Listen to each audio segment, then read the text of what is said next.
Hello everyone, this is Manjulata Sinha. हम लोगों ने अपनी लाइफ में कॉटन बहुत ज़्यादा यूज़ किया होगा। बहुत बार हम लोगों ने सुना होगा कॉटन कॉटन कॉटन, चाहे वो रॉ फॉर्म में हो, चाहे वो धागे के फॉर्म में हो या कपड़े के फॉर्म में हो, हम लोग यूज़ करते हैं। लेकिन क्या हम उस कॉटन के बारे में जानते हैं? तो आज मैं इस वीडियो में आपको कॉटन की स्टोरी बताने वाली हूँ, टिल एग्रीकल्चर टू मार्केट। आप लोगों के पास कॉटन के कपड़े पहुंच जाते हैं, आप लोग पहन लेते हैं, लेकिन आप लोगों को उसके बारे में डिटेल में नहीं पता होता है। तो आज मैं इस वीडियो में आपको वही दिखाने वाली हूँ कि एक्चुअली कॉटन बनता कैसे है, फॉर्म कैसे होता है, फैक्ट्री में कैसे पहुंचता है, धागा कैसे बनता है, उसके बाद वो फैब्रिक कैसे बनता है और उसके बाद वो स्टिच होके आप लोगों के घरों में किस तरीके से पहुंचता है। तो लेट्स सी, मेरी इस वीडियो में मैंने आप लोगों को क्या क्या चीजें दिखाई हैं। इस वीडियो के एंड में मैं आप लोगों को कपड़ों से रिलेटेड कुछ टिप्स भी दूंगी, जो कि मैं आगे आने वाली मेरी सारी वीडियोस के एंड में एक टिप जरूर दिया करूंगी। सो प्लीज इस वीडियो को पूरा देखिए, स्किप मत करिए, और मेरी ये टिप या मेरी ये वीडियो कैसी लगी कमेंट में जरूर बताइए। कॉटन के बारे में जानने के लिए हमें स्टार्टिंग करनी होगी कॉटन के एग्रीकल्चर से, means cultivation of cotton. Cotton Hindi में कपास। कॉटन जो है हमारे देश भारत में, इंडिया में वन ऑफ द लार्जेस्ट इसका एग्रीकल्चर किया जाता है, जो कि कपास है। पूरे वर्ल्ड में सबसे ज़्यादा कॉटन अगर कहीं उगाया जाता है तो वो हमारा देश भारत है। और सबसे पहले कॉटन उगाने के लिए उसकी लैंड प्रिपरेशन होना बहुत ज़रूरी है। जैसा कि आप देख रहे हैं, मिट्टी कोड़ी जाती है, उसमें कंपोस्ट खाद वगैरह डाले जाते हैं, स्प्रेड किए जाते हैं, पूरे सॉइल में मिक्स किया जाता है और प्रिपेयर किया जाता है लैंड को। और इसी तरीके से उसके बीज भी हैं। ये बीज हैं जो कि 8 से 12 घंटे तक सोक किया जाता है और उसमें मॉइस्चर लाया जाता है, ताकि जब उसे बोया जाए तो वो जल्दी ही प्लांट उगने में उसकी हेल्प हो सके। अगर वो उसमें पहले से मॉइस्चर रहेगा तो वो प्लांट इजीली बन जाएगा। और इस तरीके से एक एक बीज करके पूरी मिट्टी में डाला जाता है, और उसकी जो ऊंचाई होती है वो 3 से 5 सेंटीमीटर होती है। मतलब 3 से 5 सेंटीमीटर अंदर उसे बोया जाता है, और कुछ लगभग 15 से 20 दिनों में वो पौधा बन के तैयार हो जाता है। लैंड प्रेपरेशन करते टाइम जो लैंड का लेवल होना चाहिए, जो पीएच लेवल होता है, वो 6 to 8 पीएच लेवल होना चाहिए, तो कॉटन कल्टीवेशन अच्छे तरीके से होता है। और धीरे धीरे उसमें से जब पौधा उगता है, उस पौधे को एक दूसरे सॉइल में, मतलब दूसरी जगह पे ट्रांसफर कर दिया जाता है, ताकि उसकी खेती ज़्यादा अच्छे से हो सके। और उसमें फिर पेस्टिसाइड्स और कुछ फर्टिलाइजर्स वगैरह डाले जाते हैं, ताकि जो प्लांट है उसमें कीड़े मकोड़े ना लगें और वो साफ सुथरा कॉटन उसमें से वो निकाल सकें, वो खराब ना हो जाए, उस चीज का बहुत ध्यान रखा जाता है। हमारे देश में कई स्टेट हैं जहां पे कॉटन उगाया जाता है, जैसे महाराष्ट्र, गुजरात, कर्नाटक, मध्य प्रदेश, पंजाब, राजस्थान, हरियाणा, तमिलनाडु, यूपी।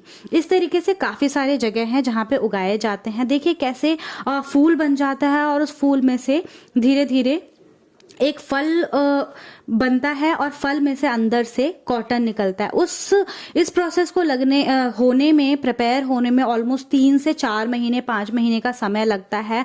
और धीरे धीरे जून जुलाई के समय पे, जब ज्यादा गर्मी रहती है, तो इसका जो पौधा है इसे बिल्कुल प्रॉपरली तैयार हो जाता है, और इसके जो कपास है, कपास फैक्ट्री में जाने के लिए प्रॉपरली तैयार हो जाता है। आप देख सकते हैं कैसे इतना साफ सुथरा कॉटन आपको दिखाई दे रहा है, लेकिन इस तरीके से हम जा सकते हैं।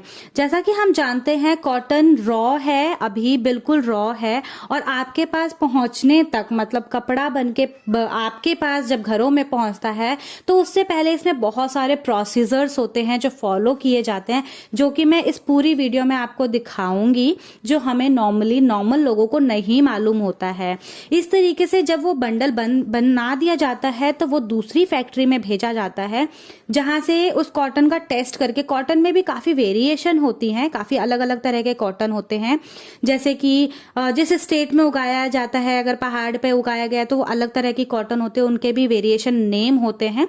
कॉटन को टेस्ट करके फिर उसे धागा बनाने वाली मशीन में डाल दिया जाता है, जिससे इस तरीके से रोल कर करके पहले मोटा धागा बनता है, फिर उसकी भी रीलिंग होती है, फिर उसमें से बारीक बारीक छांट के बिल्कुल साफ क्लियर करके, जिसमें बिल्कुल फिनिश्ड यार्न वो निकाल सके और इस तरीके से रीलिंग की जाती है। रील में वो धागा जब पहुंच गया तो इसके बाद का जो प्रोसीजर है वो कपड़े का होगा। जब रील बन जाती है, धागे से रील बना के फिर कपड़े के लिए पहुंचता है। वीविंग जो है एक बहुत इंटरेस्टिंग प्रोसीजर है। हम अपने कपड़े पहनते हैं लेकिन हमें नहीं पता होता कि वो कपड़े बनते कैसे हैं। तो मैंने आपको हैंडलूम दिखाया है यहाँ पे।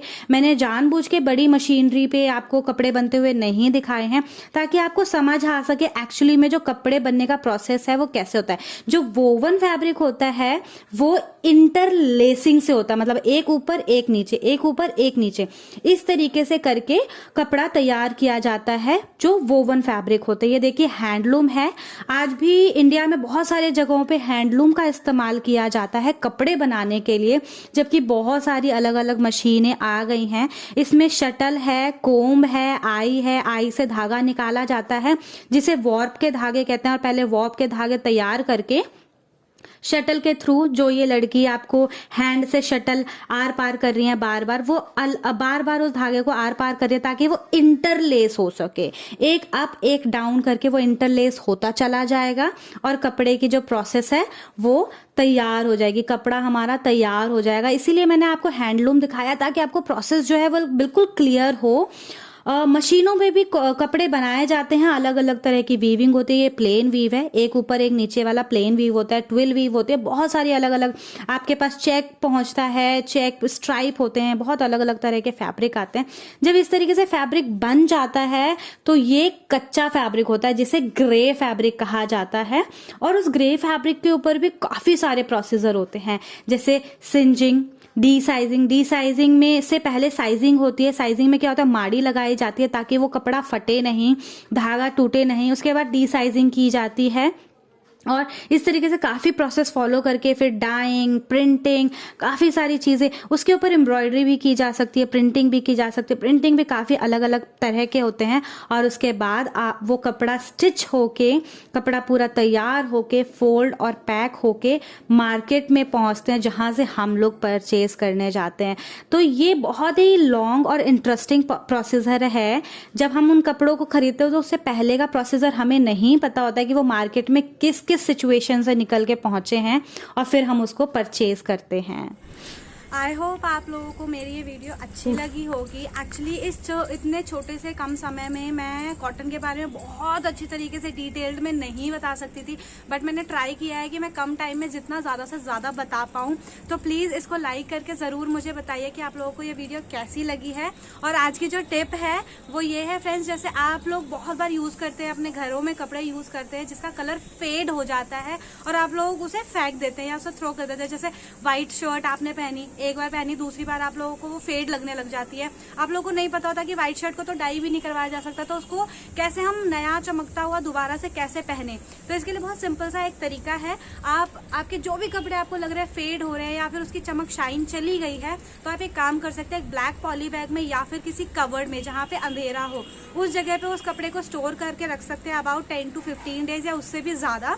जैसा आपको मन करे, जब आपको यूज करने की जरूरत हो तो आप उसको दोबारा निकालिए। डेफिनेटली जब आप उसको 15 दिन बाद या 20 दिन बाद निकालेंगे तो उसकी शाइन दोबारा से आ जाएगी। ऐसा इसलिए होता है क्योंकि देखिए, हम बोलते हैं बहुत बार कि छत पे कपड़े सुखा दिए हैं, धूप लग रही है, सनलाइट से कपड़े फेड हो जाएंगे तो उसे फटाफट ले आते हैं। तो एक्चुअली मेन रीजन यही होता है, कपड़ों में बहुत ज्यादा लाइट पड़ने की वजह से उसका जो कलर होता है वो धीरे धीरे फेड होता चला जाता है और हम लोगों को उसका रीजन नहीं पता होता है। तो आप इसके लिए बहुत ईजी सा यही ट्रिक अपनाइए कि उसे एक ब्लैक स्पेस में, एक ब्लैक जगह पे, अंधेरे की जगह पे उसे स्टोर करके रखिए और जब आपको उसे रीयूज करना हो तो आप उस शर्ट को दोबारा निकालिए और पहने। Definitely it will shine. अगर आप लोगों को मेरी ये वीडियो अच्छी लगे डेफिनेटली इसे लाइक करिए। थैंक